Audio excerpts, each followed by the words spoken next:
Hello guys, welcome to our rivals. അപ്പോൾ ഇന്ന് ഞങ്ങൾ കാഞ്ചീപുരം ഇഡ്ഡലിയാണ് ഉണ്ടാക്കാൻ പോകുന്നത്. അതിനുവേണ്ടി കുറച്ച് സവാള, കുറച്ച് മുളക്, പിന്നെ കുറച്ച് മല്ലിയില, കരിവേപ്പില, ഇതൊക്കെയാണ് വേണ്ടത്. ആദ്യം തന്നെ കുറച്ച് പരിപ്പും കാഷ്യൂവും കൂടിയിട്ട് ജസ്റ്റ് ഒന്ന് ഇളക്കി കൊടുക്കുക കേട്ടോ. ഒരു ചട്ടിയിൽ കുറച്ച് എണ്ണ ഒഴിച്ചിട്ട് കാഷ്യൂവും പരിപ്പും കൂടിയിട്ട് ഒന്ന് ഇളക്കി കൊടുക്കുക. കുറച്ചിട്ടാൽ മതി. അതിളക്കി അതിൻ്റെ കളറ് ജസ്റ്റ് ഒരു ബ്രൗൺ കളറൊക്കെ ആയി വരുമ്പോഴേക്കും ഇളക്കി കൊടുക്കുക. നമുക്ക് കണ്ടറിയാം ചെറുതായിട്ട് ഓരോന്നിങ്ങനെ കരിഞ്ഞു വരുന്ന പോലെയൊരു ഇത്. അപ്പോൾ ആ ഒരു ഇതിൽ വരുന്നത് വരെ നിങ്ങളിങ്ങനെ ഇളക്കി കൊടുക്കാം. ഫുള്ള് കരിയാന്നല്ല. അതിന് ശേഷം ഞങ്ങൾ നേരത്തെ കാണിച്ച ഇൻഗ്രീഡിയൻസ് ഒക്കെ ഇട്ട് കൊടുക്കുക. സവാള, പച്ചമുളക്, കരിവേപ്പില, മല്ലിയില, അത് ഞാൻ പറയാം.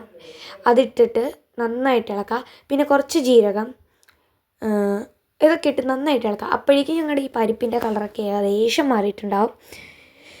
അതിനുശേഷം കുറച്ച് മഞ്ഞൾപ്പൊടി ഇട്ട് കൊടുക്കുക. പിന്നെ കുറച്ച് കുരുമുളക് പൊടി ഇട്ട് കൊടുക്കുക. എന്നിട്ട് അത് നിങ്ങളുടെ ഇതിനനുസരിച്ച് ഇട്ട് കൊടുക്കുക കേട്ടോ, എരിവിനനുസരിച്ച്. പിന്നെ മല്ലിയിലയുടെ ഇളക്കാം.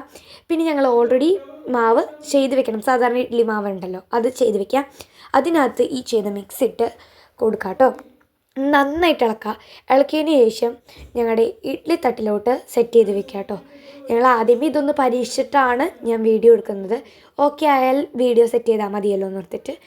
അതിന് ശേഷം ഇത് ഇഡ്ഡലി എത്ര മിനിറ്റാണോ നിങ്ങൾ വെക്കുന്നത് അതുപോലെ വെച്ചിട്ട് എടുക്കുക.